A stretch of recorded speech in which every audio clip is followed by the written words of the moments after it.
Hello तो नमस्ते दोस्तों, कैसे हो आप। मैं आपका स्वागत करता हूं अपने YouTube channel direction to success पर। तो मैं आज पढ़ाने जा रहा हूं क्लास 10th के बहुत ही महत्वपूर्ण चैप्टर जिसको कहते हैं त्रिकोणमिति, जो हर साल परीक्षा में 20 से 25 अंक के हर साल पूछता है उससे क्वेश्चन।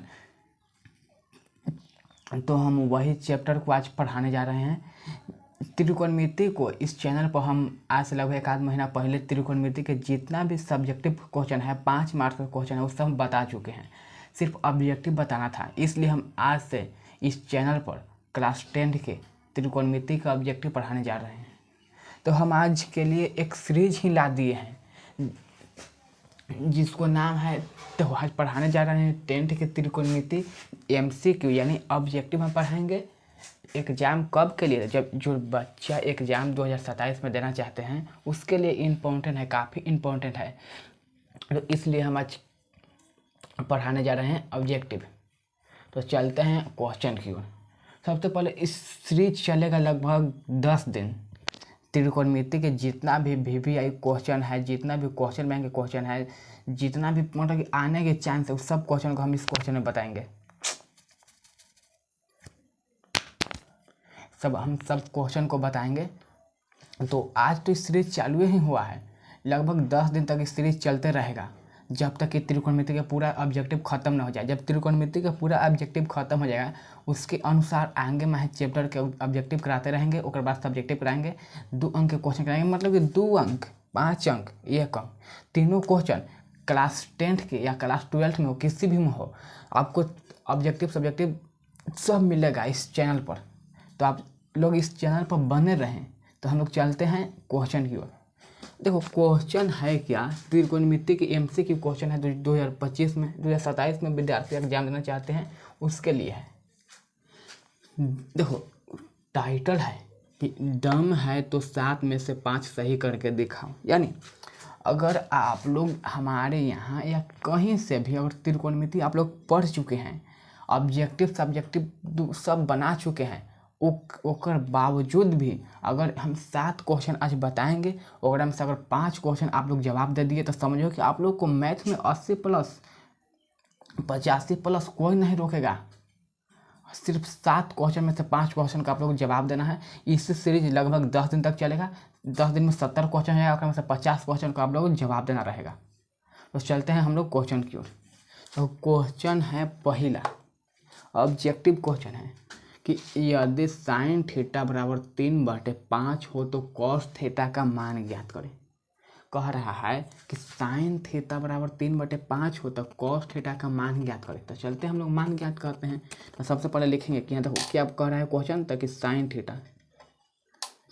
थीटा बराबर 3/5 दिले हैं। तो हमको पूछ रहा है कॉस थीटा। कॉस थीटा पूछ रहा है तो कॉस थीटा बराबर, सबसे पहले मन में इमेजिन करें कि फार्मूला क्या होता है। तो ये कॉस थीटा बराबर फार्मूला होता है B/H। तो हमको तो यहाँ से H मालूम है लेकिन B तो मालूम नहीं है, तो इसके सहारे दिया है B निकालने के लिए। तो हम इसके सहारे B निकालते हैं। देखिए कैसे निकालते हैं। तो सबसे पहले देखो साइन थीटा बराबर फार्मूला होता है P/H, इसलिए P के वैल्यू कितना हो गया 3, H के वैल्यू 5। जब हमको P या H पाता है तो हमको निकालना क्या है, तो कि B। तो B निकालने के लिए फार्मूला होता है B बराबर √H² माइनस P के स्क्वायर। B बराबर फार्मूला होता है। तो इसके सहारे से हम B निकाल लेंगे। तो देखो B बराबर √10 H की जगह पर 5, 5 की जब स्क्वायर करेंगे तो 25 माइनस P की जगह पर 3 की जब स्क्वायर करेंगे तो 9 √10 25 में से 9 गया तो बच गया 16। इसलिए B बराबर 16 के मतलब 16 के वर्गमूल कितना होता है, तो 4। तो B के वैल्यू 4 हो गया। हमको B पता हो गया, P पता है, H पता है, तो हम किसी भी निकाल सकते हैं। तो पूछ रहा है कौन सी पूछ रहा है कि कॉस थीटा का मान कितना होता है। यहाँ पर हम लिखेंगे कॉस थीटा। तो कॉस थीटा बराबर फार्मूला क्या होता है सोचो। और कॉस थीटा बराबर फार्मूला होता है B/H। तो इसलिए कॉस थीटा बराबर देखो B के वैल्यू कितना है यहाँ पर B, तो B के वैल्यू यहाँ निकला 4, तो 4 H। तो H के वैल्यू कितना है, H के वैल्यू यहाँ पर है 5, तो 5। यही आंसर हो गया। अब देखो कितना ए बी सी डी में कई में 4/5 है, तो 4/5 ए में है, तो ए सही हो गया। इसी प्रकार दूसरा क्वेश्चन की ओर बढ़ रहे हैं। दूसरा क्वेश्चन कर रहा है कि tan 45 के मान कितना होता है, तो ये आप लोगों को याद करना पड़ेगा। tan 90 तक यानी sin 90 तक, मतलब sin 90 cos 90 सबके वैल्यू याद करना पड़ेगा 90 तक। तो आप लोगों को बोल रहा है कि tan 45 का वैल्यू, tan 45 का वैल्यू होता है 1, तो आप लोग डायरेक्ट मारे 1, कुछ को इसमें बनाना नहीं है। इसी प्रकार कह रहा है कि sin 30 के वैल्यू कितना होता है, तो आप लोगों को sin 30 के वैल्यू याद होना चाहिए। sin 30 के वैल्यू होता है 1/2, 1/2 कौन है, 1/2 सी। अब नेक्स्ट क्वेश्चन की ओर बढ़ रहे हैं, क्वेश्चन नंबर 4 की ओर।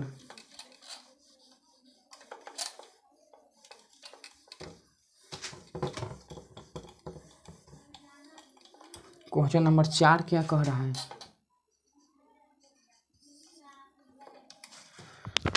क्वेश्चन नंबर 4 कह रहा है cos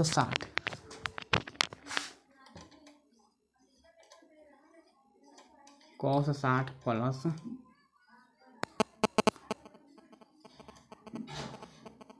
sin 30।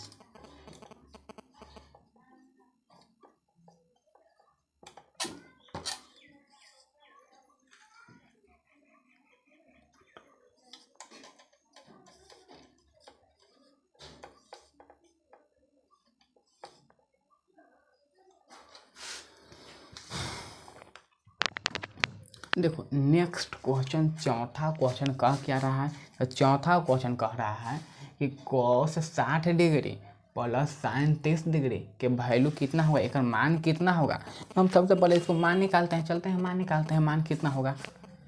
तो सबसे पहले तो यहाँ पर मान निकालने के लिए देखो ये क्या दिला है, क्वेश्चन से बाहर निकालो। सबसे पहले दिला है कि cos 60 प्लस sin 30। यही क्वेश्चन कह रहा है कि cos 60 प्लस sin 30 का मान निकाले, तो हम यहाँ पर लिखें और फार्मूला लगाओ। तो cos 60 की आप लोगों को वैल्यू पता होना चाहिए तभी क्वेश्चन बनेगा। तो cos 60 के वैल्यू कितना होता है आप लोगों को पता है, तो आप लोगों को तो पता होगा नहीं, लेकिन याद करना पड़ेगा तब जाकर ऑब्जेक्टिव बनेगा। तो cos 60 के वैल्यू होता है 1/2 प्लस sin 30 के वैल्यू कितना होता है, तो कि sin 30 देखो ऐसे याद करो, sin 30 और cos 60 दोनों बराबर। इसी प्रकार cos 60 और sin 30 दोनों बराबर। तो देखो cos 60 के वैल्यू 1/2 और sin 30 के वैल्यू होता है 1/2, तो इसलिए देखो 1/2 तो 1 आंसर। 1 कितना में है, तो ऑप्शन नंबर सी। इसी प्रकार आप चलते हैं पांचवा क्वेश्चन को। पांचवा क्वेश्चन कह क्या रहा है,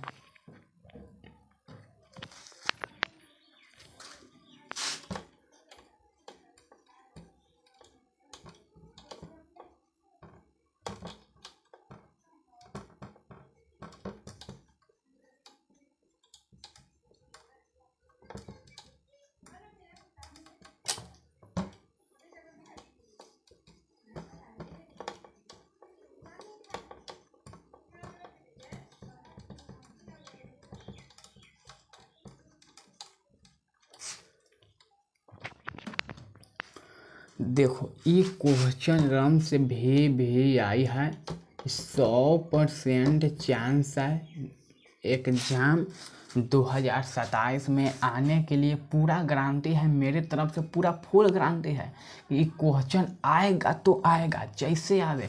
इस tan थीटा बराबर 1/√3 की जगह पर 1/√3 रहेगा, 1 रहेगा, कुछ रहेगा, यहाँ वैल्यू दूसरा रहेगा, लेकिन ये क्वेश्चन जरूर आएगा। ये क्वेश्चन जैसे आवे, ये क्वेश्चन आएगा तो आएगा। तो आप लोग इसको बहुत ही आराम से समझो। देखो क्वेश्चन कह रहा है कि tan थीटा बराबर 1/√3 हो तो थीटा का वैल्यू निकालें। इसके पीछे वाला क्वेश्चन में देखो ये क्वेश्चन था इतना है, तो cos 60 और sin 30 इसका वैल्यू निकाल तो 1 आ गया।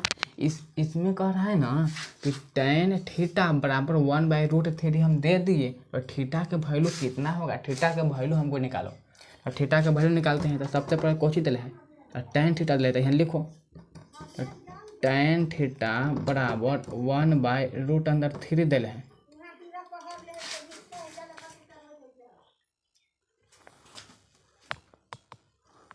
देखो क्वेश्चन दिला है tan थीटा बराबर 1/√3, तो हो तो थीटा का वैल्यू हमको निकालना है, थीटा का मान कितना होगा, और थीटा का वैल्यू निकालते हैं। थीटा का वैल्यू निकालने के लिए हम यहाँ जस के तस लिखे, tan थीटा जस के तस बराबर 1/√3 उतार दिए।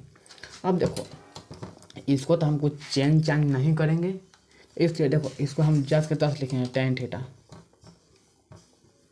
बराबर, इसके जगह तो आप लोग को याद रहना चाहिए, हम बताएं कि साइन 0 से लेकर साइन 90 तक, कॉस 0 से लेकर कॉस 90 तक, इस प्रकार tan 0 से लेकर tan 90 तक आप लोग को वैल्यू याद होना चाहिए।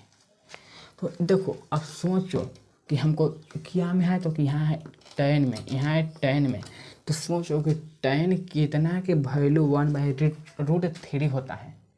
तो सोचो अगर tan 60 के वैल्यू तो √3 होता है, tan 30 के वैल्यू 1/√3 होता है, तो हम सोच लिए कि tan 30 रहेगा ना, tan 30 के वैल्यू 1/√3 होता है। तो इसी प्रकार यहाँ 1/√3 है, तो इस कितना का वैल्यू होता है, देखो tan 30 के वैल्यू होता है 1/√3, ये आप लोग जानते होंगे कि tan 30 के वैल्यू 1/√3 है। तो यहाँ 1/√3 है, तो हम 1/√3 के जगह पर हम लिख सकते हैं tan 30, या tan 30 के जगह पर लिख सकते हैं 1/√3। तो इसी प्रकार 1/√3 है, तो हमको चाहिए tan में, तो इसी प्रकार हम 1/√3 को लिख सकते हैं tan 30, तो tan 30 डिग्री। अब देखो ये tan से ये tan खत्म, तो बच गया क्या, थीटा बराबर 30 degree, answer 30 degree. Option number कितना है, तो option number A, option number A सही। अब इसी प्रकार 2 क्वेश्चन आप बताएंगे, अगर आप लोग को 7 क्वेश्चन में से 5 क्वेश्चन बना दिए तो आप निफिक्र रहे, पूरा छोड़ दिए टेंशन कि आप लोगों को 85 नंबर आ जाएगा। और प्रतिदिन आप न कि एक दिन बनाए अब नहीं आ रहा है, प्रतिदिन जितना दिन हम ऑब्जेक्टिव कराएंगे उतना दिन, अगर 7 में से 5 बना दिए आप लोगों को कन्फर्म है रिजल्ट 80-85 नंबर। चलते हैं नेक्स्ट क्वेश्चन की।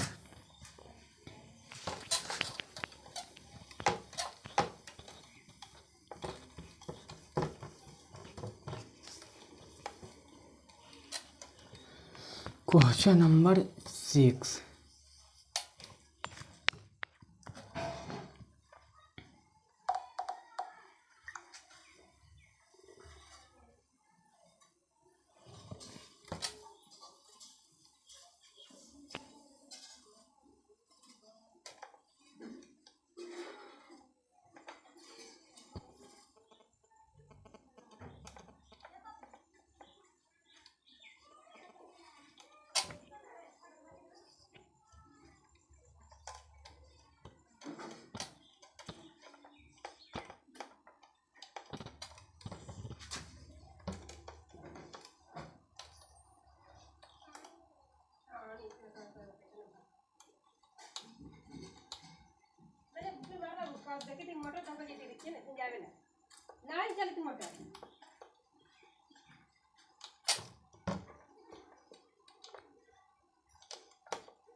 देखो अब इसी प्रकार हम आगे क्वेश्चन नंबर 6 की ओर। क्वेश्चन नंबर 6 कह क्या रहा है, क्वेश्चन नंबर 6 कुछ नहीं कह रहा है, क्वेश्चन नंबर 6 ऑब्जेक्टिव, देखो एकदम सिंपल ऑब्जेक्टिव है, फार्मूला दोनों में फार्मूला है।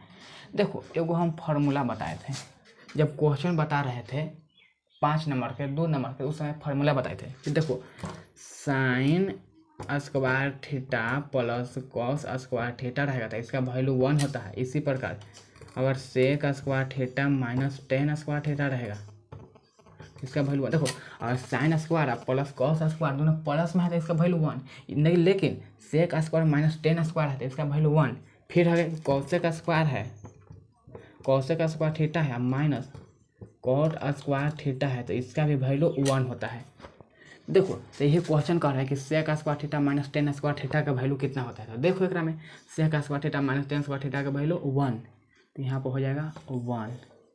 इसी प्रकार कह रहा है कि साइन 90 के वैल्यू कितना है। देखो साइन 90 के वैल्यू होता है 1, आप लोग को याद होना चाहिए कि साइन 90 का वैल्यू 1 है। देखो हम साइन कॉस टेन की वैल्यू निकाल दे रहे हैं क्योंकि बहुत जरूरी है। देखो साइन, देखो याद करो पहले, साइन 30, साइन 60, साइन 45, साइन 90। आप लोग को एकरा वैल्यू याद होना चाहिए। फिर से देखो कॉस 30, कॉस 60, कॉस 45, कॉस 90, इसका वैल्यू याद होना चाहिए। इसी प्रकार आप लोग को देखो tan 30 degree, tan 60 degree, tan 45 degree और tan 90 डिग्री का वैल्यू याद होना चाहिए। एगो छूट गया, sin 0 degree, cos 0 degree, tan 0 degree. इस सवन के मान आप लोगों को इतना को मान आप लोग को त्रिकोणमिति में हर हाल में याद होना चाहिए। किसी भी हाल में आप लोग को इतना का वैल्यू याद होना चाहिए। तो हम लोग चलते हैं, इतना का वैल्यू कितना होता है एकदम तो आसान ट्रिक से हम याद कर लेते हैं। देखो सबसे पहले तो कि साइन 0 एन में चल होता है। देखो एगो के वैल्यू, इसको वैल्यू याद करना पड़ेगा और सब के अपने आप निकल जाता है। तो देखो साइन 0 का वैल्यू होता है 0, लेकिन साइन 30 के वैल्यू तो कि 1/2। साइन 60 के वैल्यू होता है √3/2। साइन 45 के वैल्यू 1/√2। साइन 90 के वैल्यू 1। इसी प्रकार अब कॉस 0 में चाहिए था, ई वाला मानवा यहाँ लिखो, तो कॉस 0 का वैल्यू 1, ई वाला मानवा यहाँ लिखो। 45 है ना, तो उल्टी हो गया है, यहाँ देख लो, यहाँ लिख दो 0 30, यहाँ लिखो 45, यहाँ लिखो 60 है। इसी प्रकार 0 30, यहाँ लिखो 45, यहाँ 60 है, 0 30, यहाँ 45, यहाँ लिखो 60। देखो तो अब इसे मान रखो 0 1/2 साइन 45 का वैल्यू होता है 1/√2 √3/2। इतना का वैल्यू होता है। देखो अब हमको ई निकालना है cos 0 को, तो ई वाला वैल्यू यहाँ लिखो, ई वाला वैल्यू यहाँ लिख दो, ई वाला वैल्यू यहाँ लिखो, ई वाला वैल्यू यहाँ लिखो, ये वाला वैल्यू यहाँ लिखो। तो कॉस के वैल्यू निकालिए। हमको साइन के वैल्यू याद था, कॉस के वैल्यू निकल गया। अब हमको टेन के चाहिए, और टेन के वैल्यू निकालने के लिए कुछ नहीं, एकरा में एकरा से भागा देवो, यानी 0 में 1 से भागा दो तो 0 में 1 से भागा देगा तो इसका वैल्यू 0 आएगा। अब एकरा में एकरा से भागा देगा तो यानी 1/2 में √3/2 से भागा देगा, तो इससे ही खत्म, तो 1/√3 होगा, 1/√3। इसी प्रकार 45 में आता है, एकरा में एकरा से भागा देगा तो 1/√2 में 1/√2 से भागा देता है, इसी बच गया 1। इसी प्रकार इतना में इतना से भागा देगा तो इस खत्म हो जाएगा, तो बच गया √3। इसी प्रकार 1 में 0 से भागा देगा तो इसका 1 में 0 से कभी भागा लग ही नहीं सकता, इसलिए इसका वैल्यू इनफिनाइट होगा। तो आप लोग को नेक्स्ट क्लास में इतना वैल्यू आप लोग को याद होना चाहिए। तो मिलते हैं नेक्स्ट वीडियो में। हमें पूरा उम्मीद है कि आप लोगों को 7 में से 5 सही ही हुआ होगा, क्योंकि आज बहुत ही सिंपल क्वेश्चन था, कल थोड़ा टाइट क्वेश्चन रहेगा। तो मिलते हैं नेक्स्ट वीडियो में।